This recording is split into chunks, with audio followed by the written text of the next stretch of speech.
One summer's morning a little tailor was sitting on his table by the window. He was in good spirits, and sewed with all his might.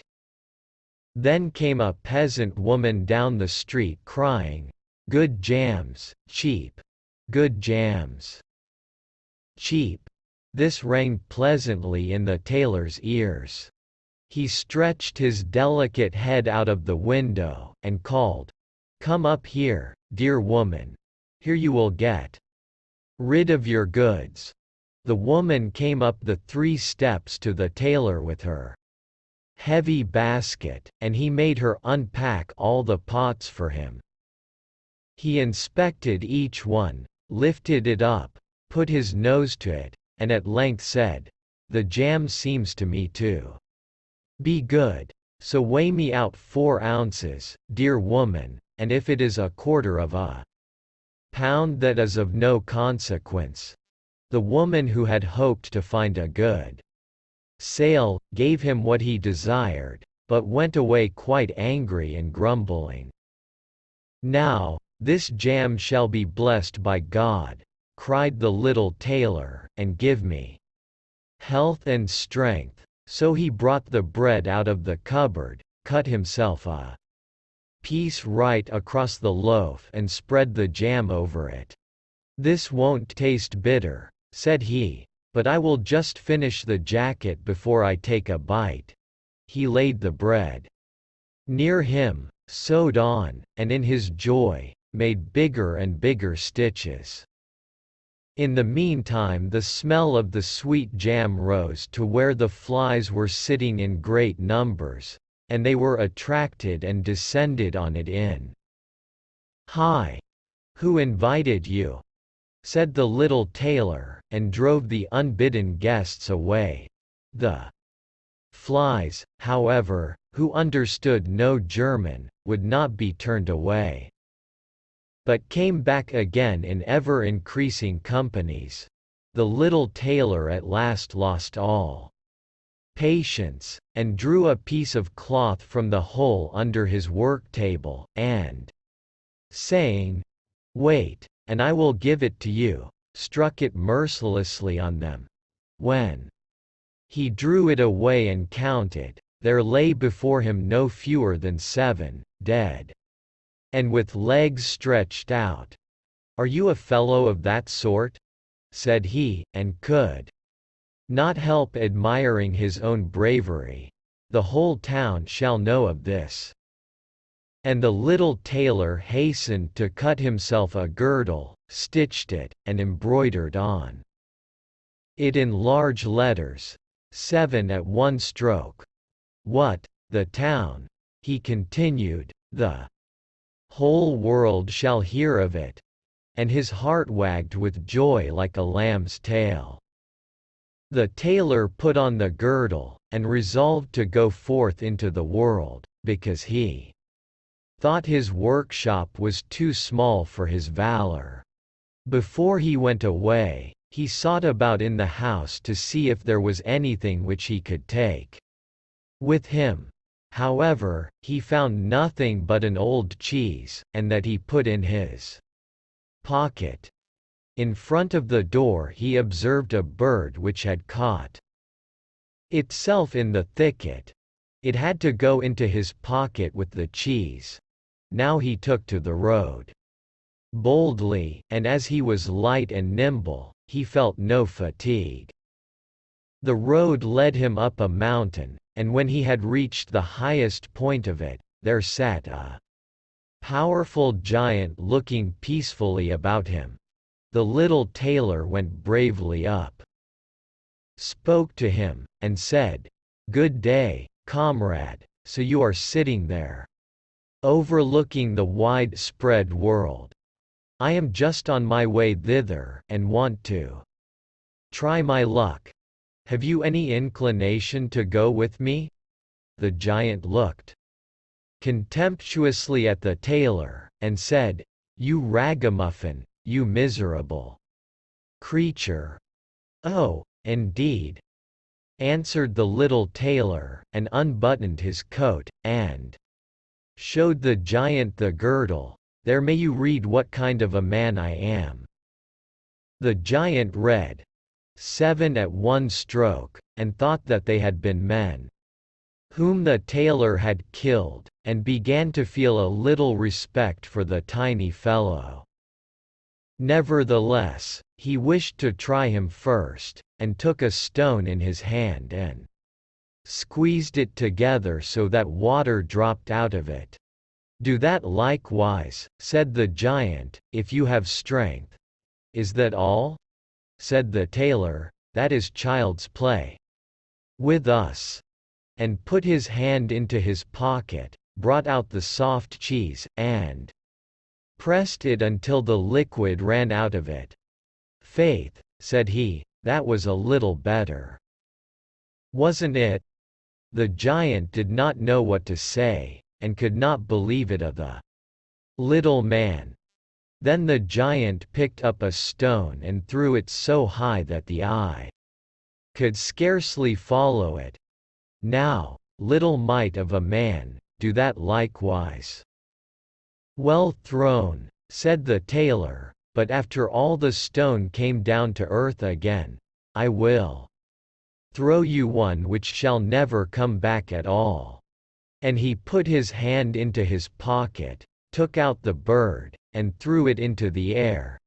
The bird, delighted with its liberty, rose, flew away and did not come back. "How does that shot please you, comrade?" asked the tailor. "You can certainly throw," said the giant, "but now we will see if you are able to carry anything properly." He took the little tailor to a mighty oak tree which lay there felled on the ground, and said, "If you are strong enough, help me to carry the tree out of the forest." "Readily," answered the little man. "Take you the trunk on your shoulders, and I will raise up the branches and twigs. After all, they are the heaviest."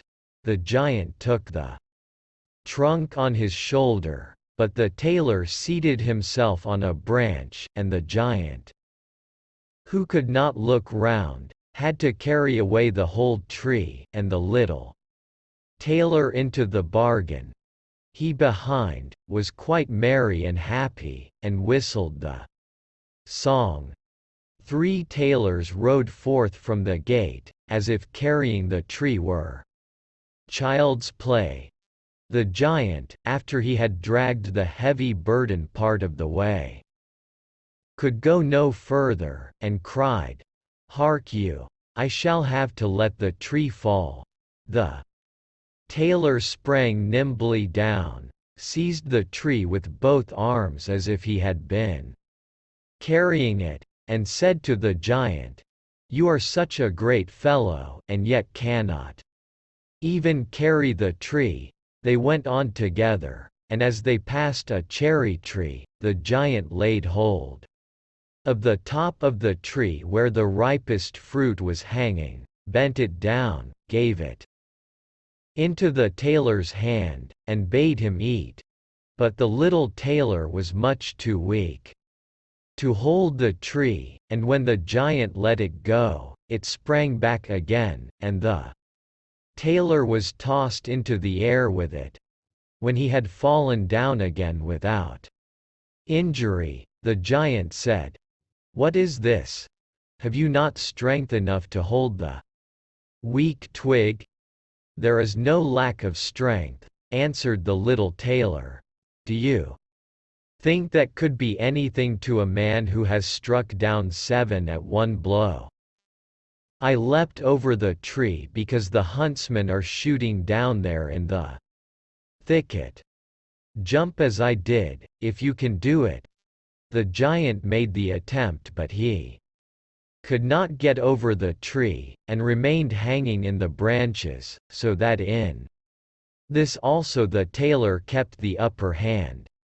The giant said, "If you are such a valiant fellow, come with me into our cavern and spend the night with us." The little tailor was willing, and followed him. When they went into the cave, other giants were sitting there by the fire. And each of them had a roasted sheep in his hand and was eating it. The little tailor looked round and thought, "It is much more spacious here than in my workshop." The giant showed him a bed, and said he was to lie down in it and sleep. The bed, however, was too big for the little tailor. He did not lie down in it, but crept into a corner. When it was midnight, and the giant thought that the little tailor was lying in a sound sleep, he got up, took a great iron bar, cut through the bed with one blow, and thought he had finished off the grasshopper for good.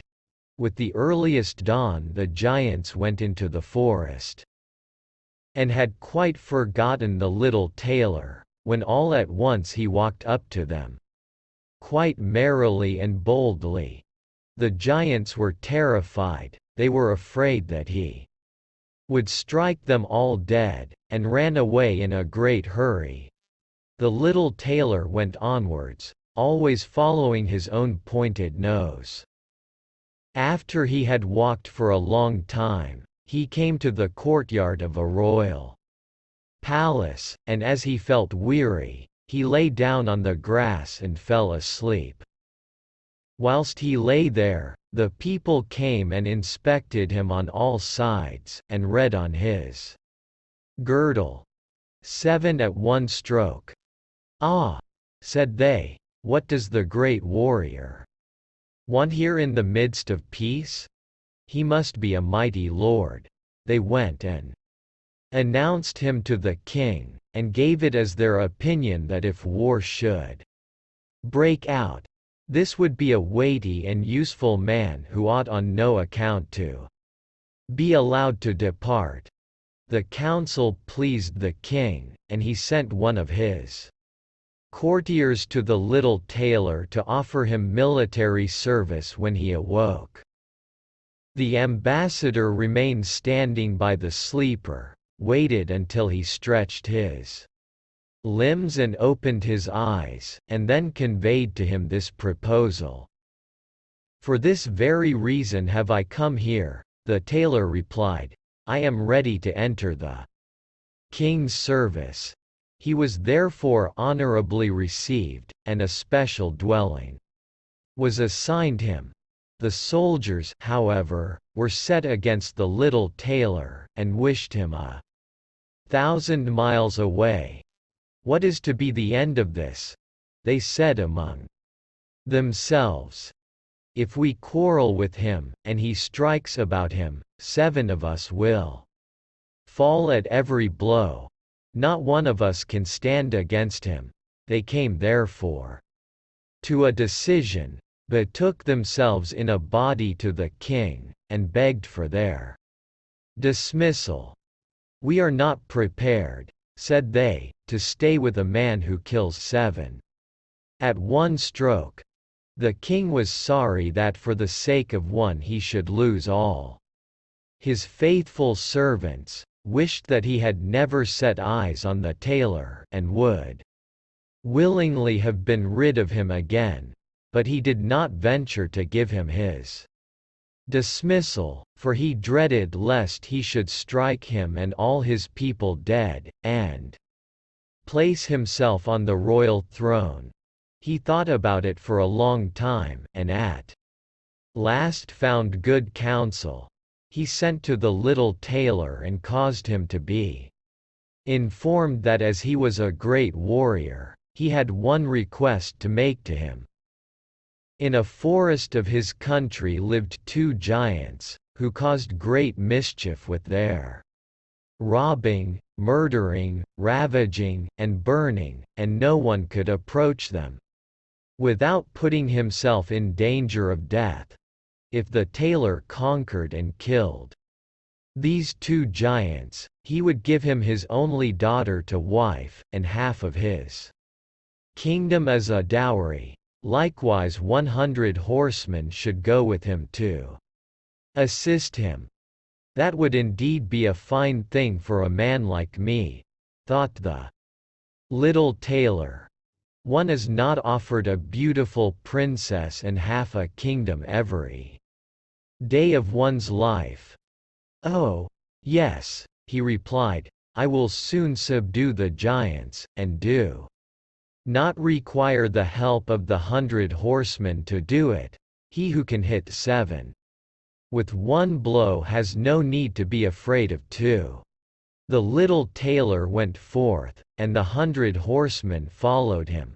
When he came to the outskirts of the forest, he said to his followers, just stay waiting here, I alone will soon finish off the giants.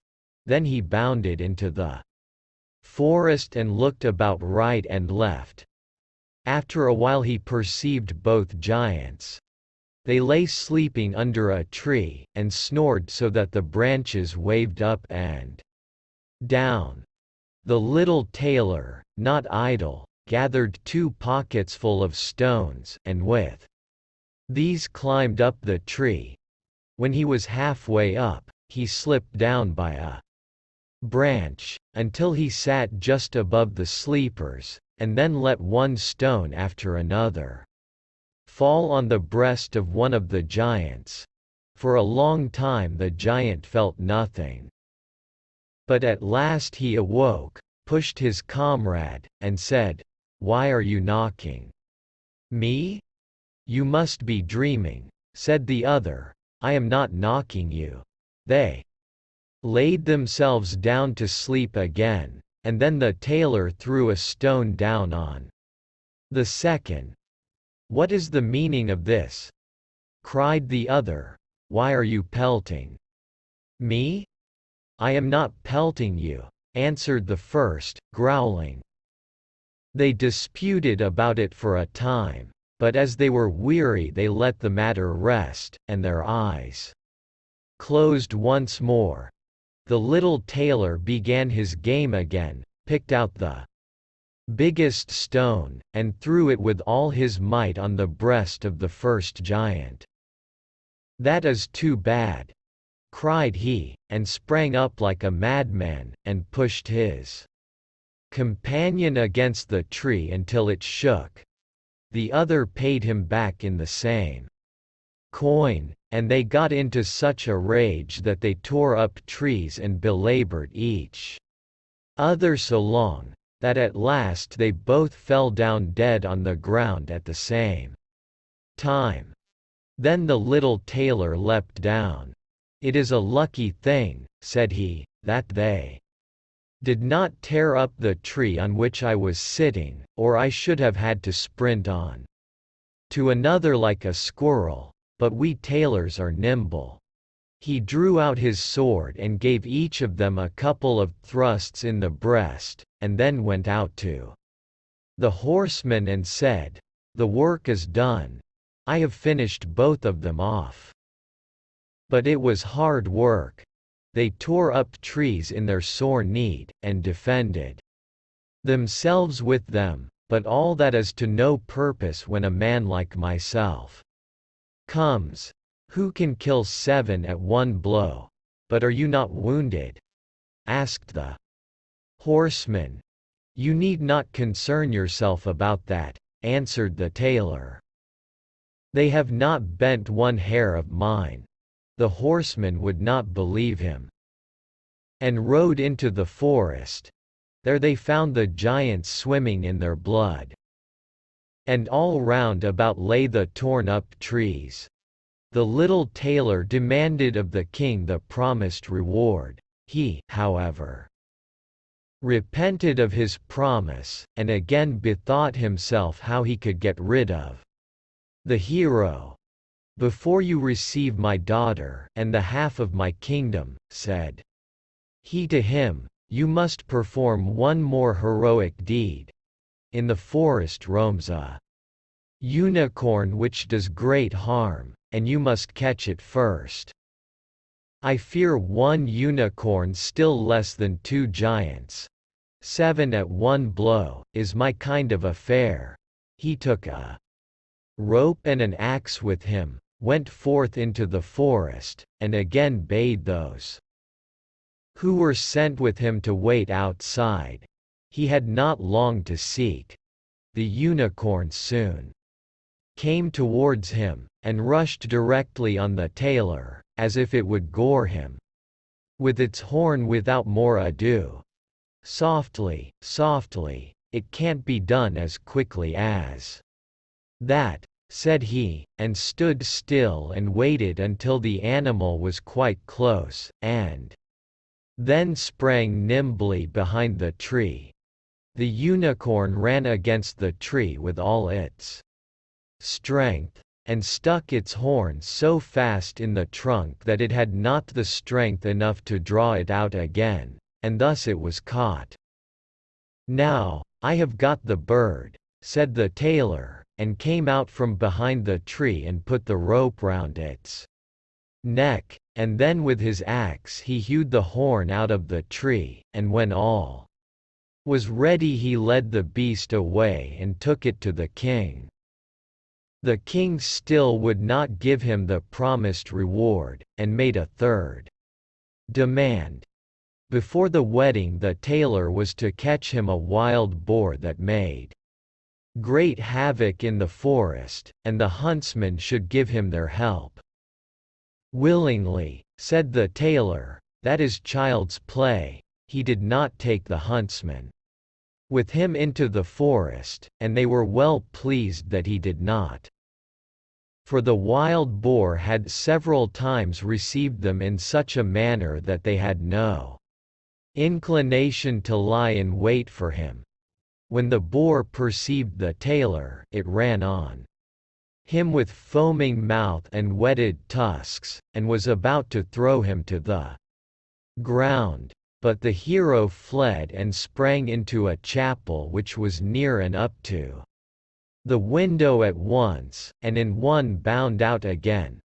The boar ran after him, but the tailor ran round outside and shut the door behind it, and then the raging beast, which was much too heavy and awkward to leap out of the window, was caught.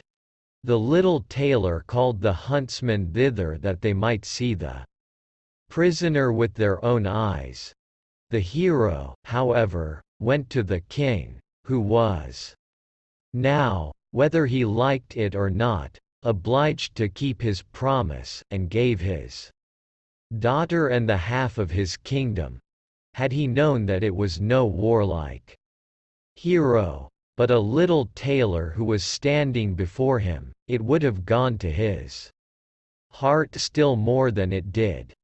The wedding was held with great magnificence and small joy, and out of a tailor a king was made. After some time the young queen heard her husband say in his dreams at night, "Boy, make me the doublet, and patch the pantaloons, or else I will wrap the yard measure over your ears."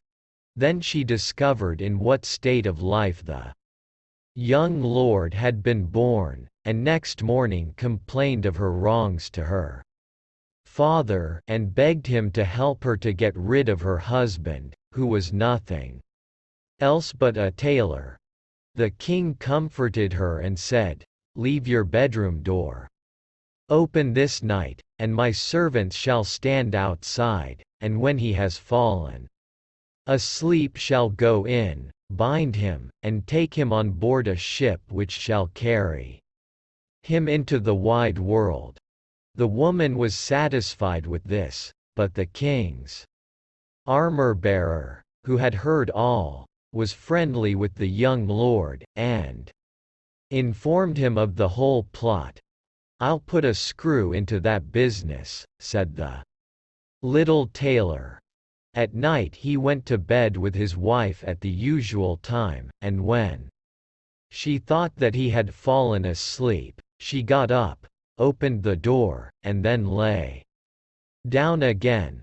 The little tailor, who was only pretending to be asleep, began to cry out in a clear voice, "Boy, make me the doublet and patch me the pantaloons, or I will wrap the yard measure over your ears." I smote 7 at one blow. I killed 2 giants. I brought away 1 unicorn, and caught a wild boar. And am I to fear those who are standing outside the room?" When these men heard the tailor speaking thus, they were overcome by a great dread, and ran as if the wild huntsmen were behind them, and none of them would venture anything further against him. So the little tailor was and remained a king to the end of his life.